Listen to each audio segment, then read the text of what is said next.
plan.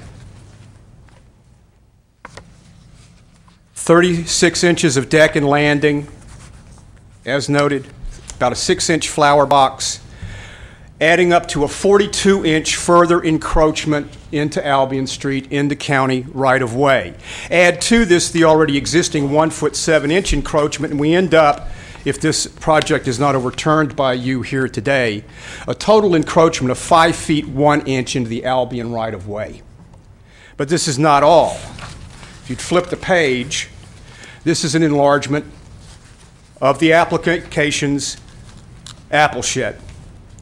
It indicates 3 steps along the up to the proposed landing, but no dimensions. 3 steps, given a standard 7-inch rise, would lead you to think that this project is 28 inches high, but it's not. The actual structure is decidedly higher. The height of the concrete foundation, as measured, is 22.5 inches high. To the bottom of the door frame is 28 inches high, but the approved project shows the deck landing at the bottom of the door, and that's 34 inches high. And this brings me to yet another point about this project's MHRB approval. Building code requires a handrail on structures of this height. But the requirement of a handrail will result in a further diminishment of a view of this truly historic structure. Charlie Reed was at MHRB last May asking for an MHRB permit for an retroactive brass handrail that he put on 2 sides of a brick walkway on the old melting pot building. His persuasive argument was that his insurance carrier was requiring him to provide the handrails. Does anyone think that the McCallum House carrier will not insist upon the same treatment for safety? And if they do that, then if you'll flip to the final one, the blue is a 30-inch handrail on top of the already approved by MHRB. And there you further obscure the unique view to this truly, truly precious architectural structure. Overturning MHRB approval of this permit will not result in any kind of taking. Owners can still enjoy their full value in return on their investment. How so? By simply utilizing the traditional entrance through the French double doors located on the northern side of the building. Please flip back to the floor plan in this one. I hate to walk you through this, but hey. You'll notice the French doors. They are actually out of the McCallum House. Sue Norris moved them from the McCallum House interior to there when they essentially utilized adaptive reuse to transform the then abandoned apple shed into an office. The apple shed became the restaurant's office and was used in that way for years, with entrance through the French doors and no entrance through the southern doorway, which was covered with plywood until Sue gained MHRB approval to replace it with a single light window door, which was never used as a door. In September 2005, the current owners applied to change out the single light door for a multi-light door.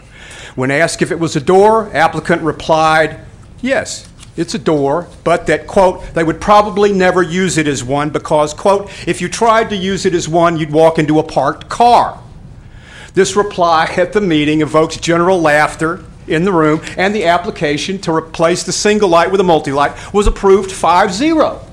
Does anybody here think that if the applicant had answered any differently, that he intended to use it as a door, the changing of the light would have been approved unanimously by MHRB? I don't think so. Sue Norris inaugurated the adaptive reuse of this building from a boarded-up shed into a cozy office space. Current applicant is fully free to do the same, resulting in no significant adverse impacts to the environment, traffic circulation, parking, pedestrian safety. The list goes on. Finally, there's been no CEQA, the California Environmental Quality Act. There's been no CEQA review of this project. MHRB, okay, I got a yellow light here, okay. MHRB conducted no CEQA review, nor is planning and building. I find this curious, but perhaps this discussion is better left to another forum.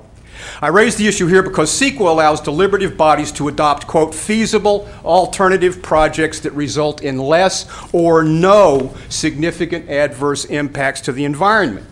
CEQA identifies historic structures as historic districts and environments to be protected. Now, there is a categorical exclusion area obtained in the historic district of the town of Mendocino. The categorical exclusion area does not exclude this type of project. Throughout the hearings on this Appleset project, many people voiced the proposition that if the issue was the applicant's ability to use the apple shed, that he was free to do so by simply egressing and ingressing through the traditional northern entryway. MHRB chose to ignore this feasible alternative. Applicants stated repeatedly that the northern entryway was too narrow. Please flip back to your floor plan. Please note that the northern entryway on your floor plan is dimensioned at 1 foot 5.5 inches. It is. There it is, right there in black and white. And applicant repeatedly stated to MHRB the doorway was only 1 foot 5.5 inches wide. Well, that would be too narrow to use as a doorway, but that's misleading because there are two 1 foot 5.5 inch French doors there, which is actually pencils out to 35 inches wide. Both of them operate. There's traditional entryway to it. It's plenty wide to use from the northern entrance, as was traditionally the use of this building. Let me sum up. MHRB approval of this permit is not only tainted, but it ignored the feasible alternate project, and they ignored it, and they based their finding on no substantial evidence to the contrary. I find that curious. Project as approved ignores the legitimate and responsible concerns of the Department of Transportation. And these are real. This is potential county liability. And that can't be just sniffed at, I don't think. Project will result in significant negative impacts on traffic circulation and parking on Albion Street. Project will increase threats to health and safety of residents and visitors and their property. There's stories now of people losing side mirrors because somebody came too close at them. Project will take public property for private commercial benefit. Project approval exceeds MHRB's jurisdiction and authority. Project results in adverse impacts to historic structure. Project contains foreseeable future adverse impacts to this historic structure. Appropriate project would be no project. Project denial results in no material taking from the property owner. I can't believe that. I just got time. So, I'm simply asking you to do two things here today. Make a policy indication very clear that MHRB does not have the authority to approve new development within the county property right away. And number two, and most importantly, vote to uphold my appeal. MHRB made a poor decision based on inadequate information. They have been not given clear direction by the Department of Planning and Building. They need it. They need it to come from you through Department